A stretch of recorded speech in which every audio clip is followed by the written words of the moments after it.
So Brett Yormark spoke on expansion this week and pissed some people off. Commissioner Brett Yormark, per Matt Fortuna, says, I'm a firm believer that consolidation breeds stability and certainty. Now, there's some stuff to unpack out of that quote, especially as we talk about whether or not the Big 12 is looking at a merger with the ACC, or instead of poaching teams from one another, these two conferences, James Phillips and Brett Yormark, will find a way to work together. But with this, Brett Yormark ends the quote, excited about our future, obviously not happy about the ultimate outcome of the Pac-12. Now, I will throw this out here for the Pac-12 fans.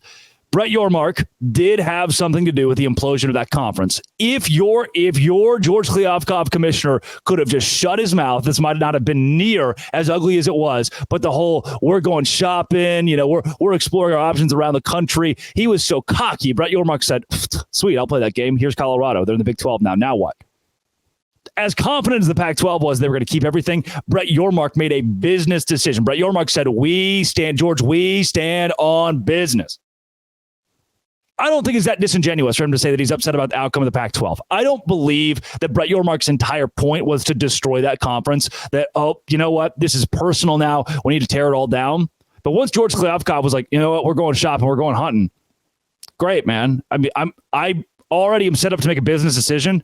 You just help make it for me. What else was Brett Yormark supposed to do? He went in and took the Pac-12. I'm not going to say it was, you can't say, oh, Brett Yormark is the ultimate cause of the Pac-12's downfall. That's not the case. But you also can't say Brett Yormark didn't play a role in the future of the conference not being a thing. Albeit a small role. George Kliavkoff's at the forefront of this. And now the conversation might get to consolidation of conferences. Because Brett Yormark went on to say about Charlie Baker. Remember the Charlie Baker situation? He's the NCAA president. He wants to create this own exclusive subdivision where only elite teams in college football are given a ticket to play in this little division. They make their own rules. They make their own transfer portal. They pay their players. They pay their players as if they're employees. They can do whatever they want by themselves, govern themselves effectively. Brett Yormark says this, from my perspective, we hired Charlie to lead, and he's leading. There wasn't any pushback. While Greg Sankey came out and said, oh, what is this? I'm hearing about this for the first time, and he was ticked off. Brett Yormark instead is behind Charlie Baker on this, which shows me that Brett Yormark's view of expansion moving forward is one that is very forthright. When his response to this whole deal is, you know what? I am pro-consolidation. That is what expansion is.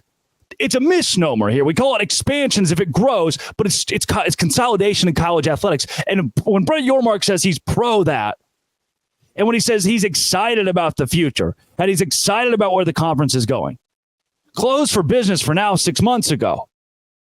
But oh, wait a second. If Florida State and Clemson are gone and the ACC opens up, that conversation certainly changes. And the networks would certainly pay. As Clemson and Florida State, the rumor swirls about them going to the Big Ten and where Fox, where ESPN would fit into that. Then you get into, wait a second, what if we come together? And that seems to be the prevalent rumor here. What if the Big 12 and the ACC just came together and both in pro-expansion, pro-consolidation, in a move that is right on par with that, said, fine, we'll do it together. Because, guys, go with me here. In 2030, do you think there are going to be 4 conferences? Do you think Florida State's still going to be the ACC? Let's just have a really, no need to, I'll put the articles away for a second. I'll put all the paperwork, all the statistics, all the research away. Just take a deep breath, look around yourself, and understand whether or not this is sustainable. With what the NCAA president's saying, with the rhetoric that the conference commissioners are putting out, if it makes sense for it to stay where it is. With how insane everybody knows that NIL is out of hand. Everybody knows the transfer portal is out of hand. We are trading players. There is free agency. This guy can get more money there, so he's leaving the team. Happens in the MLB all the time. Happens in the NFL all the time. Now it's happening in college football. Instead of regulating that, the mission for the president of the NCAA is to create an own subdivision for the richest teams to play with one another, to send player here, send player there, almost become an NFL prototype. All things considered, yeah, by 2030, there's going to be a move. And I, personally, would prefer that move be some sort of partnership with the ACC and the Big 12 rather than, oh no, a couple of ACC teams left. They're gone. What do we do now? Oh, Brett Yormark just poaches them. No, the two leagues can work together and get on the forefront of the creation of a super conference. To me, and I've mentioned it a couple of times this week, that's what this is about. When Brett Yormark says that he's pro-consolidation, he is pro-moving forward with expansion in a way that brings everything down into that tight subdivision. What does that do to a Kansas State, to an Iowa State? What does that do to a BYU? That's where the question comes in. That's where things get really hairy and complicated for me. All right, Brett, if you think Charlie Baker's movements are positive, if he's just doing his job you assigned him to do, but Charlie Baker's vernacular this week says that he wants to make it so that Iowa State can no longer compete at the highest level of college football. That was one of your teams, Brett. That's interesting to me. And it makes me hope that with the idea of consolidation, it doesn't cut out teams like Iowa State, but it instead means let's create a super conference with the ACC. And the idea of consolidation, that word that he used, the Big 12 stays alive, but it's even stronger because now you bring in Pitt. Now you bring in Louisville. Maybe you bring in Miami, NC State, and you move forward into a new era of Big 12 football. It's going to be badass. Sorry to the BYU and Baylor fans. Coming up, Kansas State's having a bad week. This Locked On Big 12, part of the Locked On Podcast Network. Bad 24 hours. Your team every day.